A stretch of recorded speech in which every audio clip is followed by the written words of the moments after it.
आज हम लोग इस वीडियो में फ्रैक्शन पढ़ने वाले हैं, जिसमें सबसे बड़ी संख्या और सबसे छोटी संख्या को पता करना सीखेंगे, जो कि अक्सर एग्जाम में एक क्वेश्चन पूछ लिए जाते हैं। तो चलिए स्टार्ट करते हैं। सबसे पहले तो क्वेश्चन को पढ़ेंगे कि क्वेश्चन में दे क्या रहा है। ठीक है, तो क्वेश्चन बोल रहा है कि 3/7, 5/8, 2/9, 4/5 से सबसे छोटी और सबसे बड़ी भिन्न ज्ञात करें। देखिए, ऐसे क्वेश्चन को सॉल्व करने का एक तरीका होता है, जो भी आपको भिन्न दिया है उसमें करना क्या होता है कि दोनों संख्याओं को ऐड कर लेंगे और बट्टे में दोनों संख्याओं को डिफरेंस से भाग दे देंगे। जैसे कि इस क्वेश्चन को जब आप ध्यान से देखिएगा तो दिया है 3/7। 3/7 को करेंगे क्या, दोनों संख्याओं को ऐड कर लेंगे, कितना होगा, 10 होगा। ठीक है, दोनों संख्याओं को का डिफरेंस ले लेंगे, डिफरेंस कितना होगा, 7 - 3 4 होगा। ठीक है, ऐसे ही इसको भी जब आप ऐड करिएगा तो कितना होगा, 8 + 5 13। दोनों संख्याओं को ऐड कर लेंगे और बट्टे में दोनों संख्याओं को डिफरेंस से भाग दे देंगे। ठीक है, 8 में से जब 5 घटाइएगा तो 3 मिलेगा आपको। ठीक है, ऐसे ही इनको जब ऐड करिएगा तो 11 होगा और इनका जब डिफरेंस लीजिएगा तो 7 होगा। ठीक है, इनको जब ऐड करिएगा तो ये होंगे 9 होंगे और इनको जब डिफरेंस लीजिएगा तो ये होगा 1। अब देखिए, अब इन संख्याओं में से आपको पता करना होता है कि कौन सबसे बड़ा है और कौन सबसे छोटा है। जब आप ध्यान से देखिएगा तो आप पाइएगा कि ये संख्या सबसे बड़ा है, क्योंकि इसका 9 वैल्यू आ रहा है। और अब ये 3 बच गया। आप इन तीनों में से आपको पता करना है कि सबसे छोटा कौन है। सबसे बड़ा तो आपको मिल गया, तो इसका जब वैल्यू आप निकालिएगा तो 2.5 आएगा।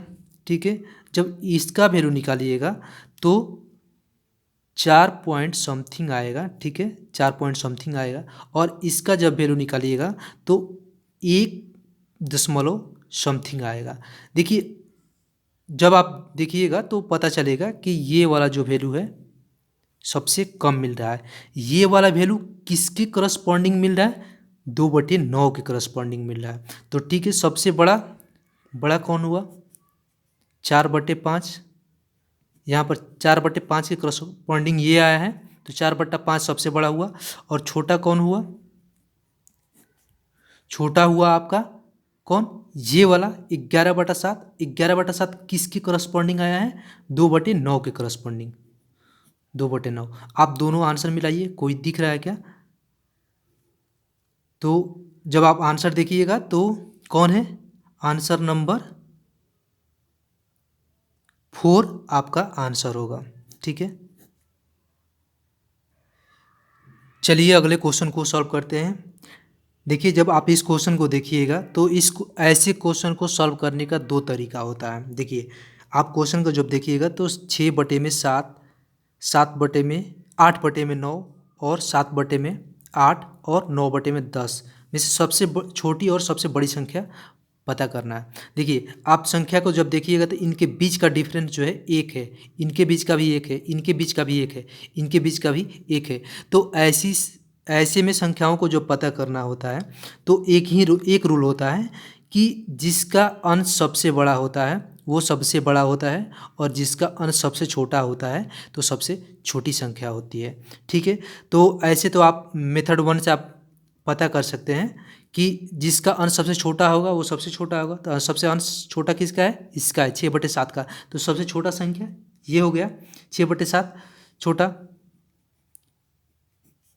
6/7 हो गया। और बड़ा, जिसका अंश सबसे बड़ा होगा वो सबसे बड़ा होगा, तो 9/10 आएगा। दूसरा तरीका ये भी होता है, जो कि हमने पिछले क्वेश्चन में सॉल्व किया है, कि आप दोनों संख्याओं का पहले सम ले लीजिए, 6 और 7 13, और दोनों का अंतर ले लीजिए, भाग दे दीजिए। ठीक है, फिर इनका भी 9 8 17 और दोनों का डिफरेंस लीजिए, 1 आ जाएगा। ठीक है, फिर ऐसे ही 8 7 15 और बट्टे में दोनों का डिफरेंस 1, और ऐसे ही ये भी करिएगा तो कितना होगा, 10 और 9 19 और दोनों का डिफरेंस 1। जब आप ध्यान से देखिएगा तो इनमें सबसे छोटा ये मिल रहा है और सबसे बड़ा ये मिल रहा है। तो ऐसे भी हम लोग देख सकते हैं कि सबसे बड़ा और सबसे छोटा कौन होगा। तो अपना आंसर नंबर क्या होगा, ऑप्शन ए होगा। ठीक है।